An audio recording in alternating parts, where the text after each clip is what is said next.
Wawa naman po si Jerome. Oh. Namimiss niya na po siguro talaga yung mama niya. Tana. Huwag ka nang umiyak. Excited ka na, mag-aaral ka. O pag dumalaw dito yung mama mo, pakita mo sa kanya yung mga binili ni Ate Alo sa yung mga gamit, ha? Tana, huwag ka nang iyak. Tayo ka na dyan. Huwag ka nang iyak, Kuya Jerome. Ha? Mag-strong ka, mag-aral ka mabuti, ha? Di ba pangarap maging pulis? Malay mo matupad yun. Ano ba yun? Ba't naiyak ka, Kuya Jerome? Miss ko na po yung mama ko. Hindi po siya nadalaw dito. Ninadalaw. Siguro po na siya, no?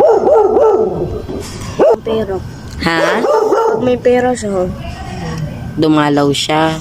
sana makapag-ipon na